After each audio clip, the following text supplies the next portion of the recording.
Good morning, dear guests. Now at the Gochakov Fund, we are pleased to welcome a prominent academician and the leader of one of the most renowned independent think tanks in South Africa, the executive director of the Institute for Global Dialogue in South Africa, Dr. Philani Mtembu. You're welcome. Let's begin. Over the past 3 days, you have visited the 16th African Studies Conference and the BRICS Academic Forum. And actually, I want to ask one important question here. How can such events contribute to the implementation of ideas voiced during them in practice? No, I think these events are definitely important. For one reason, it's because they allow institutions, researchers from Africa and Russia to speak directly with one another, not through an intermediary, not through a third party, but direct contact. I think this is quite important. And so beyond that, not only between Russia and Africa, but they also actually allow African institutions amongst themselves to network, to plan concrete projects going forward. And I think what becomes important is to identify within these types of conferences, whether it's the BRICS Academic Forum, or whether it's this conference that we've been to with the Institute of African Studies, to allow one to basically assess what are the core strengths in each of these institutions. What are they capable of bringing to the table? Most of the time, these institutions also have their own resources, they have their own projects, and through networking with various institutions within Russia, but also amongst themselves as African institutions, it allows them to actually bring their respective resources on the table and to plan concrete follow-ups going forward. We already know that the next conference will take place in 2027. And so that allows the institutions between Africa and Russia, for instance, to think what are some of the concrete objectives that they could meet between now and 2027. Before that, there's also going to be a Russia-Africa summit.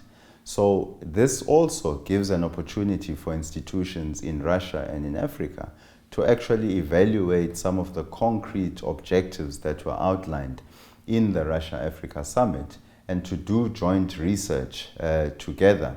And it's not only about, let's say, resources flowing from Russia to Africa, but it's also about African resources also flowing to Russia. And I think it becomes important for these institutions in Africa to also outline what are some of Africa's interests within Russia, but also how do you unlock some of those interests, especially in a geopolitical environment that has become much more tense. So there's immense opportunity. I think the mere meeting is already, I think, something that should be commended. But moving beyond that, I think it then becomes important to identify a few of these institutions where cooperation can actually be carried forward. Yes, cannot but agree.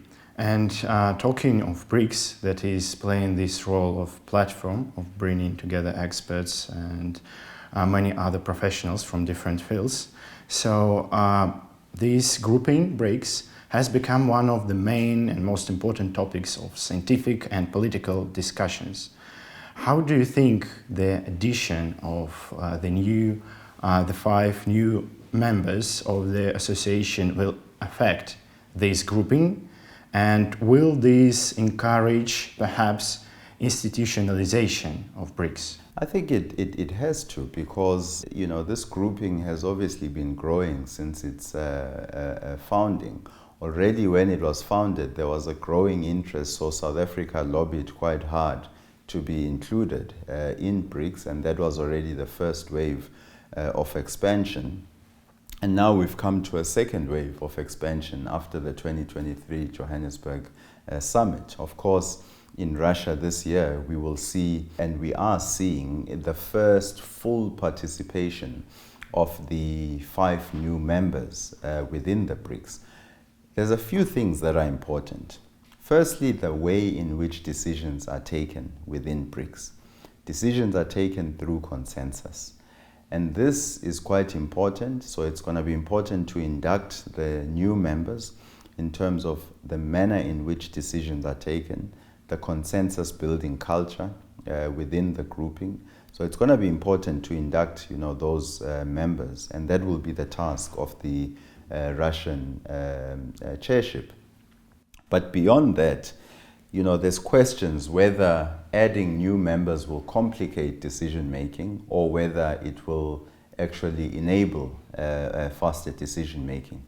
And the mere fact that decisions are taken by consensus means that the grouping will have to be very careful about adding new agenda items to the BRICS summits. I think if the BRICS is able to define quite clearly its core objectives, and one of those core objectives, why the grouping was founded, was to reform and to transform the international financial architecture. There was frustration at the time with the slow pace of reform within the Bretton Woods institutions and also essentially the IMF and the World Bank.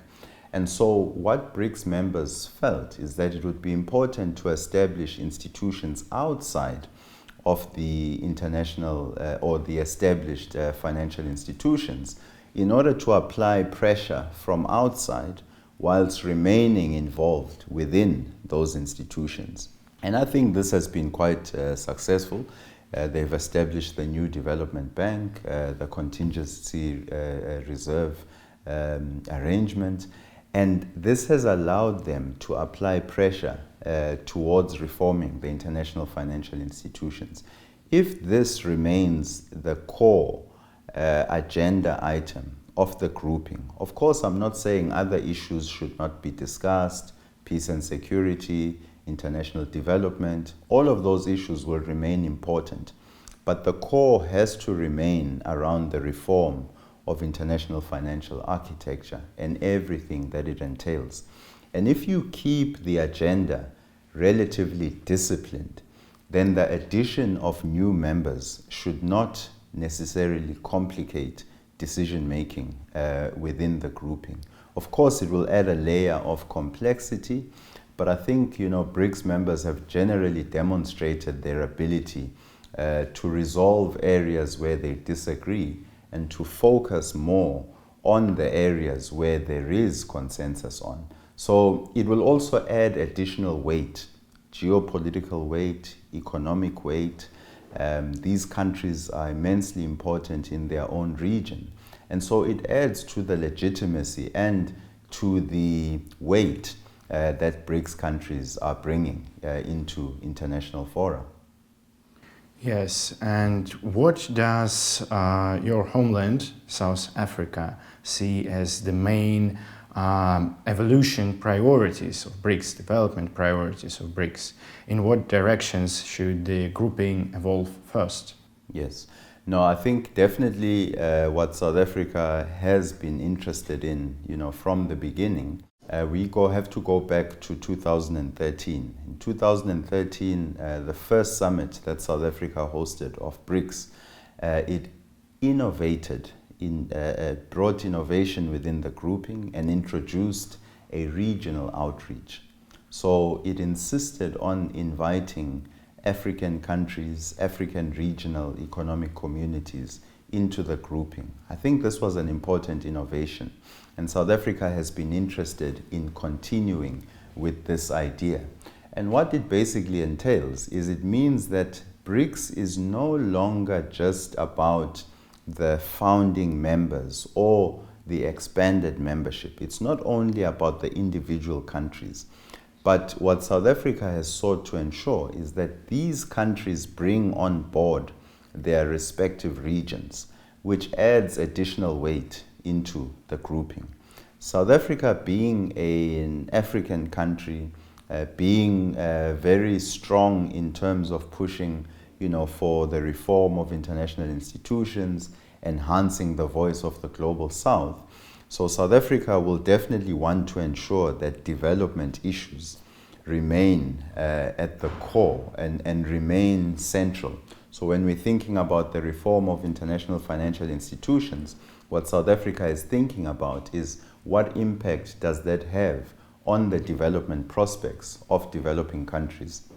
And so South Africa will definitely want to ensure that this remains quite important. It will want to make sure that BRICS countries can play a positive role in terms of the implementation of the AU's Agenda 2063 and also in ensuring that the African Continental Free Trade Area can be implemented, that BRICS countries can invest more in Africa, can invest more also in the establishment of regional value chains, but that also African countries can also have greater access into the respective markets of the various BRICS countries. So yes, and due to this expansion since 2024, Africa in BRICS is represented not only by South Africa, but also by Egypt and Ethiopia. And this leads us to an important question about African agency. How do you believe, to what extent Africa can speak with one voice on the international arena? And if we, Russia, want to hear that voice, who or what should we listen to? No, it's a good question, because I think generally speaking, if we, going from 2013 going up, it's quite clear that South Africa has been interested in enhancing Africa's engagement within BRICS. And so the addition of Ethiopia and also Egypt is quite important, but also some of the, the countries also in the Middle East. And I think what it became clear is that this latest round of expansion elevates the role of Africa and obviously the bridge into the Middle East. These economies are quite important. They have important financial resources. They also have important natural resources. They have large populations in their own right, and they play important roles, within their regions. Ethiopia, the seat of the African Union, large population, growing economy, large investments also in infrastructure, of course facing their own internal challenges, but I think strategically in the long term, these countries bring additional weight. Egypt also, a large country on the continent, has always played an important role and an important bridge also into the Middle East. That enhances Africa's agency. What Africa has been basically looking to do in the last few years is to build up its own agency. If it is to do that, it has to basically try to build a certain degree of strategic autonomy. African countries are not trying to fall under any particular power blocks when it comes to the great powers. What Africa is saying is that they are interested in enhancing Africa's development, and they are open to engaging all external powers. And BRICS and membership into the BRICS enhances Africa's strategic autonomy. It enhances Africa's ability to negotiate well with China, with Russia, with India, with Brazil and others. But it also enhances Africa's ability to negotiate with the European Union, with the United States. And so this is something that enhances, the continent's strategic autonomy. And I think this is how they are viewing their membership within the BRICS. Lastly, I think when we think about Africa speaking with one voice, African countries are aware that when they speak with one voice, it elevates their agency, it elevates their voice in international fora. Within the United Nations, Africa is the largest bloc, essentially, largest group of developing countries, something like 28% of the membership of the General Assembly. So when they are united, they are able to basically play a very important role in driving norms, in driving the reform agenda within international financial institutions. When they are divided, they are weaker. And to hear who that voice is, I think we need to listen to the key strategic countries in the various sub-regional blocks. You know, countries like South Africa, countries like Nigeria, countries like Algeria, Egypt, Ethiopia. But, you know, in having said that, we also have to pay attention to the sub-regional economic blocks. So blocks like the Southern African Development Community, the East African Community, and so forth. These are important building blocks towards building a coherent African voice. And then lastly, we also need to listen to the African Union. So we have to find a way also within the BRICS of ensuring a sustained dialogue with regional economic blocs and with Pan-African institutions like the African Union. And developing this question about African agency. So over the past few years, contradictions have been growing throughout the world, most clearly between the West and the countries of the world majority. So Dr. Mthembu, how have these controversies affected international relations on the African continent, within Africa itself? Have they revived old conflicts between African countries, or on the contrary, pushed them to present a united front against external actors? On a bit of both. So if we start at, for instance, with the response to the COVID-19 pandemic, it's quite clear that the pandemic actually served to unite Africa's voice in the world. They had a common experience of essentially being left out, you know, of the global supply chains. There was massive disruptions when it comes to international supply chains. And this had an impact. It left, I think, Africa with a bitter taste. Because what it meant is that at the time when Africa expected greater international cooperation, it was essentially left out. You know, you had hoarding of vaccines within Europe, within the United States, and essentially what that made Africa realize is it made it realize its weaknesses in the global value chains. And what that did is to push the resolve of the continent in investing in its own regional value chains, in investing in its own internal capacities. And I think this has been quite important because what African leaders have been saying, including their various regional economic blocs, is that when the next pandemic hits, and it will hit, when the next pandemic hits, Africa should not find itself in the same vulnerable position that it found itself when the COVID-19 pandemic hit. Because the experience taught it that at times countries look internally in times of crisis. And by doing that, if you are overly reliant on external actors in providing very crucial health equipment, you know, you'll find yourself facing a crisis. And so that has pushed, I think, African leaders to reinvest in their capacity to increase budgets when it comes to health.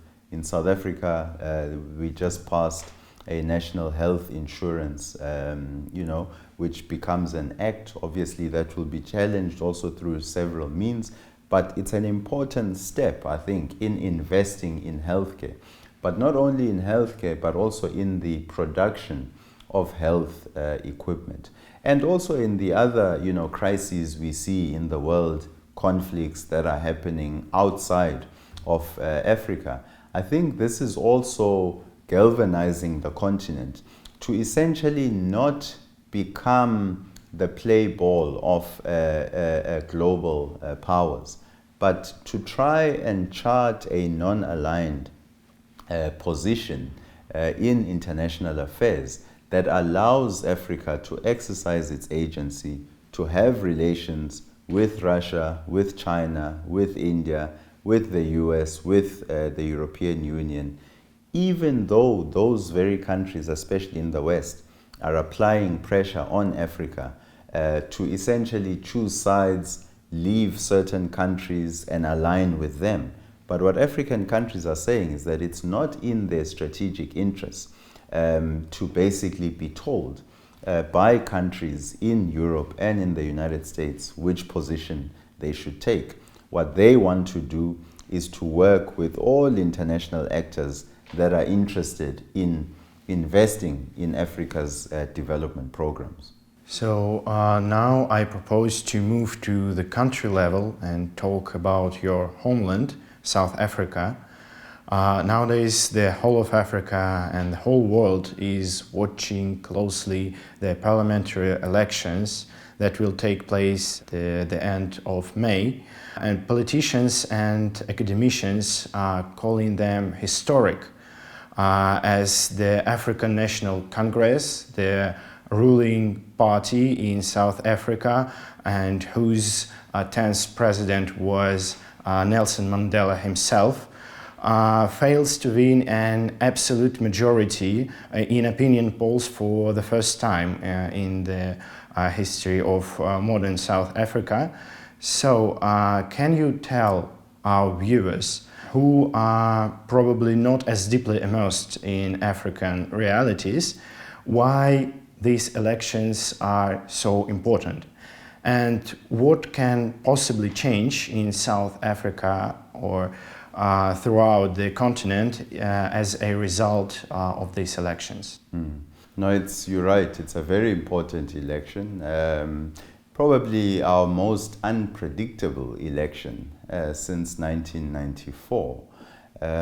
But having said that, I do still think that at times, analysts, the polls and all of that continue to, I think, underestimate the ability of the African National Congress in galvanizing, support. So indeed, what will certainly happen is that the governing party will certainly not win as much of the vote as it won in the previous election. The previous election, it won close to about 57% of the vote.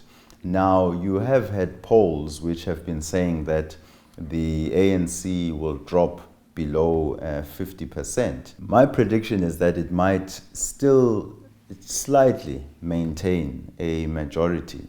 But even if it were to fall below 50%, it would still emerge as the largest political party, which would mean that it would still have the front row seat in actually forming a coalition government.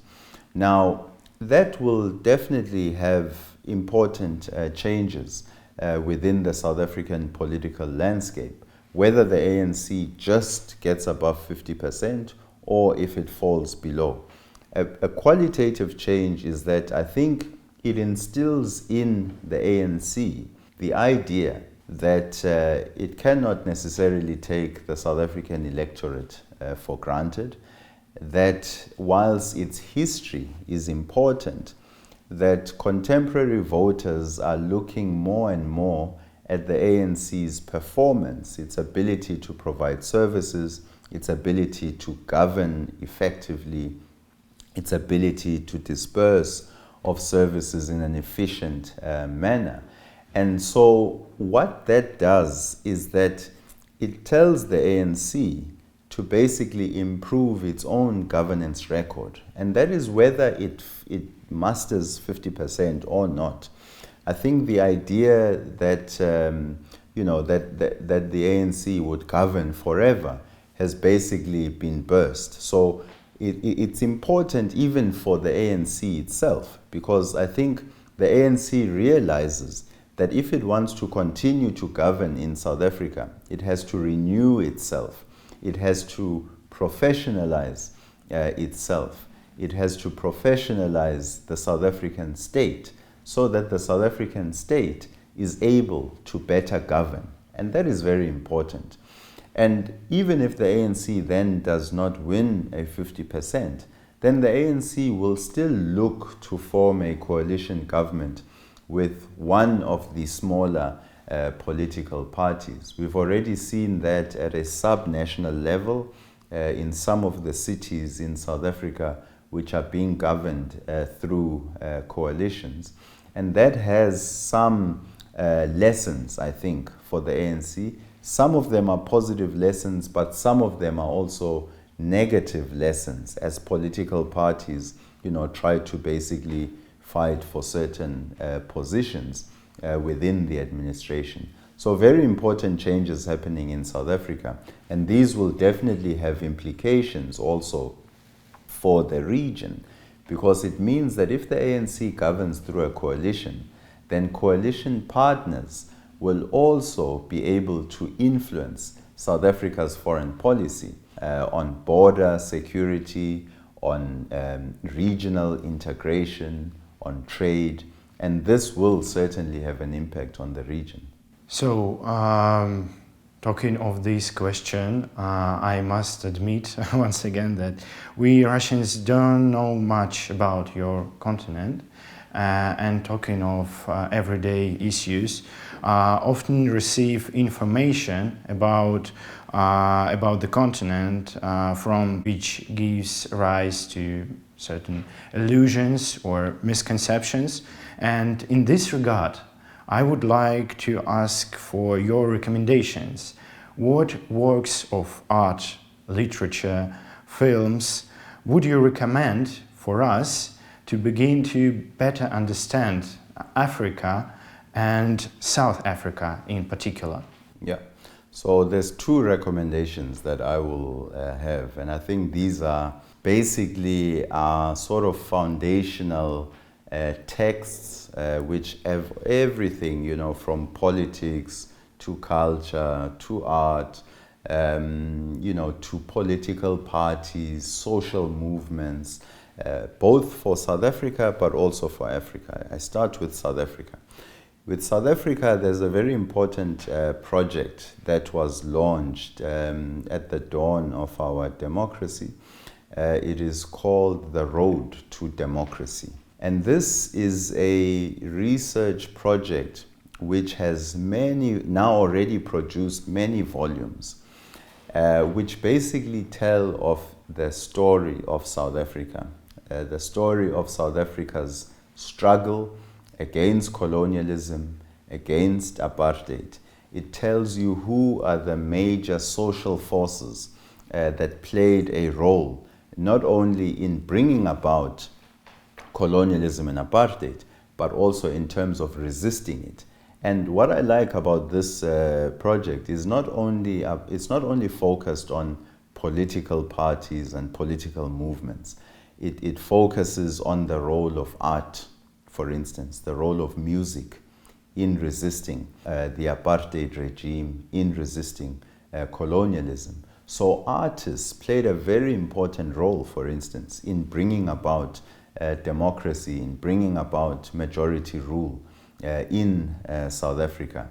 And so this is, I think, a very important resource, and you can find it both in terms of reading, in terms of actually video production that has actually been produced, through this project. And it has a lot of volumes that have already been produced. So it's an important foundational text in understanding contemporary South Africa, how we arrived where we are, and also what does the future hold. So that is the road to democracy.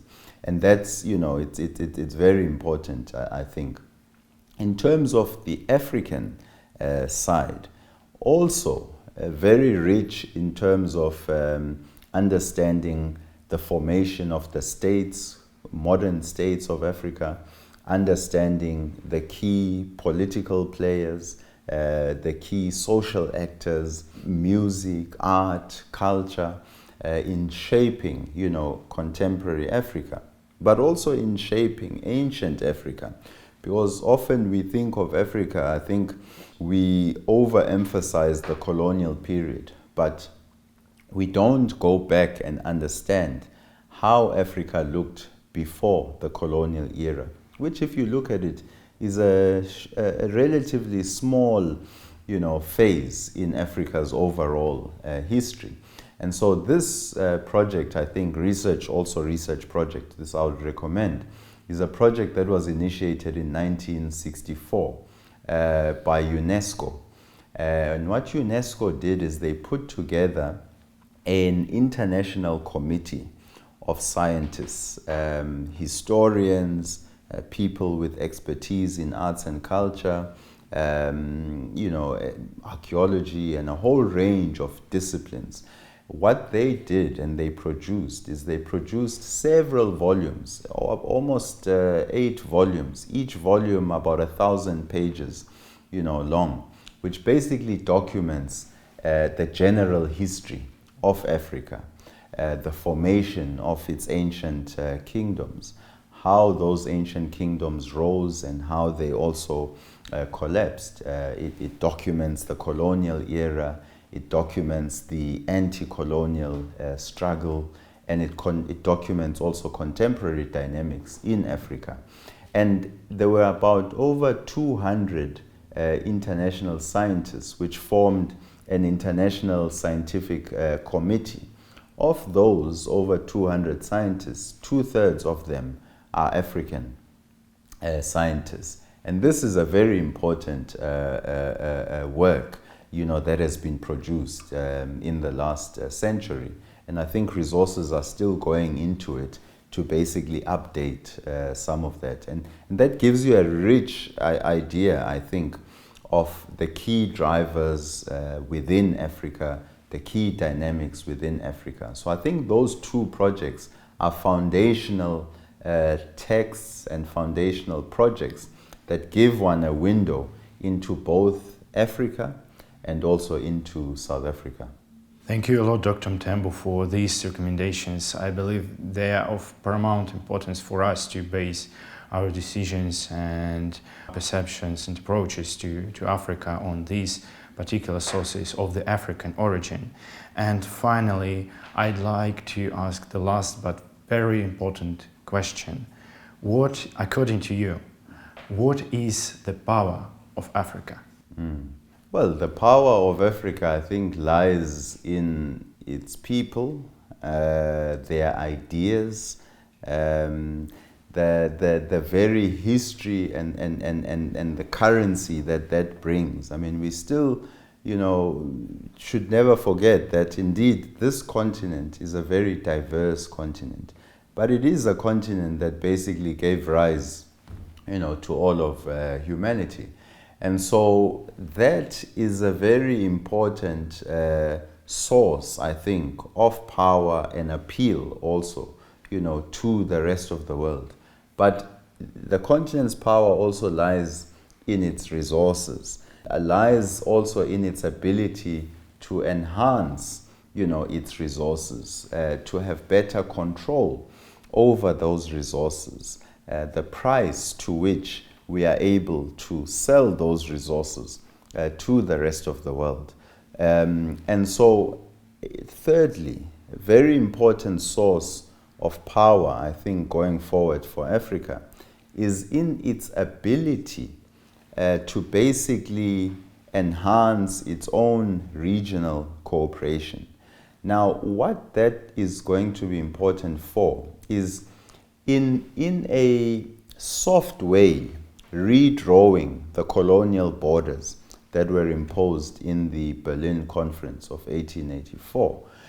Because if we look at Africa as 54, 55 individual countries, then it's a continent that is easily, divided, easily picked off one another by external powers. But if the continent is able to basically decolonize, some of its inherited hard borders through softening them by greater regional integration, the creation of regional value chains, it enhances the continent's own ability to engage with the rest of the world. And that enhances its agency, it enhances its power. And then that can become a very important source of power. So it's people, number one. I think the vibrancy of our cultures, the vibrancy of our experiences, that is very important.